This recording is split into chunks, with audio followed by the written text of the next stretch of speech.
Welcome back for part 2 of project 2D. You guys are really going to like this part, so make sure that you are on your online sales sheet and that you're in cell A1. So what I want you to do is right-click on your online sales sheet tab, and in this list, the very bottom one says select all sheets. So go ahead and say select all sheets, and you know you did it right if up here where your name of your file is, it says group in brackets right at the end of it.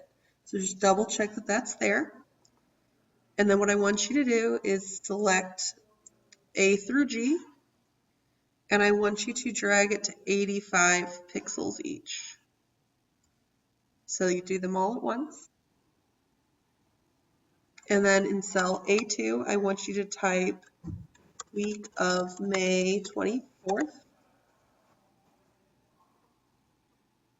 And I want you to hit enter on the formula bar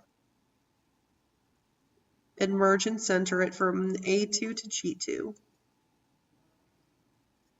Change the color to whatever you like and make it the heading 1 style. In E4, type total rose sales. In F4, type rose supply sales.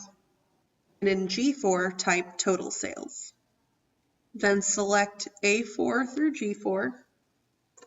Apply the heading 3 style. And in the alignment group right here, go ahead and center, middle align, and then wrap text. All right, and click somewhere and click save. And then what I want you to do is go look at your in-store sales, and it brought all that formatting over. Also, by clicking into the new sheet, your sheets are no longer grouped. So just make sure you file that away in important information for you. Right. Go back to your online sales sheet and double check again that you're not grouped, which you are not. And in A1, change this from online sales to rose plant and rose supplies.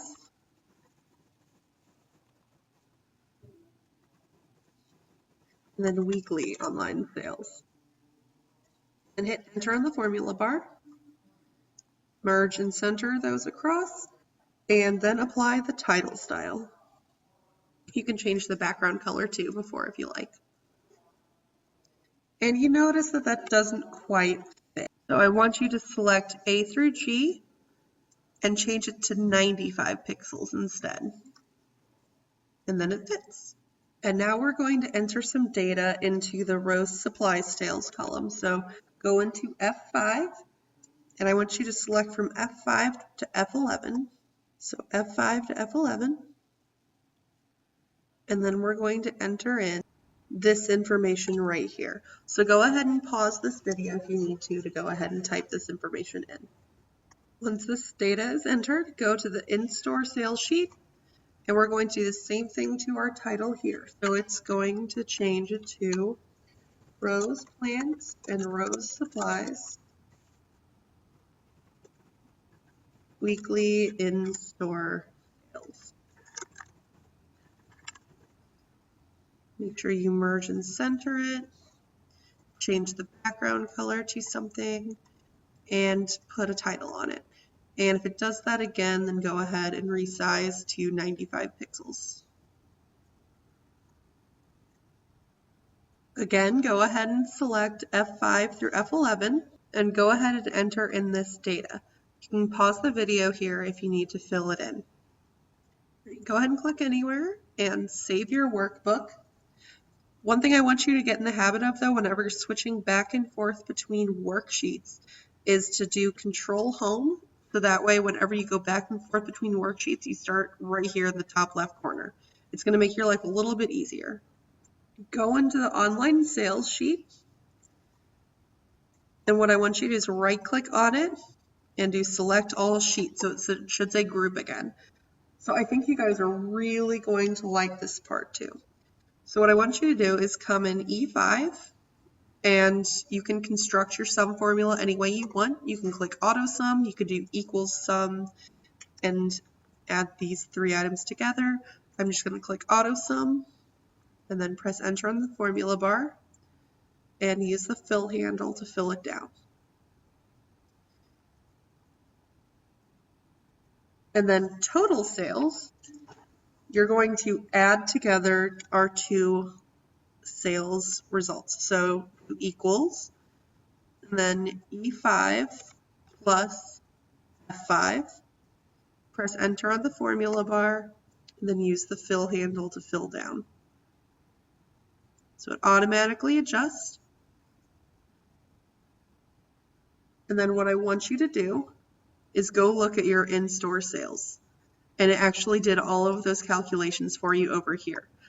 So it's going to make your life a little bit easier now that you can, go back and forth and do it all at once. So do Control Home over here and save, and then go back to online sales, Control Home and save. Go ahead and group your sheets again. And in A12, what I want you to do is type total and then select B5 all the way over through G11.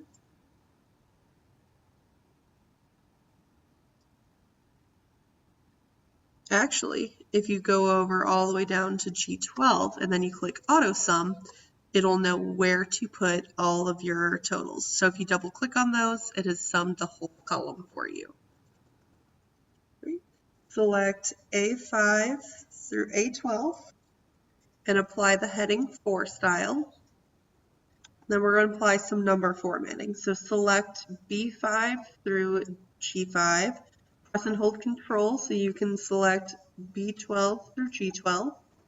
We're going to apply the accounting number format, which should automatically readjust your column size if it's not large enough. And then for B6 through G11, apply the comma style. Do Control Home to go back to cell A1 and click Save. And then go look at your in-store sales and make sure. So whenever you get this, don't freak out. All it means is that your columns are not wide enough. So select A through G and make this one like 99 pixels. And it should be okay. It's okay if yours didn't have an error either. So if yours turned out looking fine, then you don't need to fix it. Make sure you're in Control Home and A1, click Save. Back to the first sheet, Control Home and click Save. You're ready to go on to Part 3 video.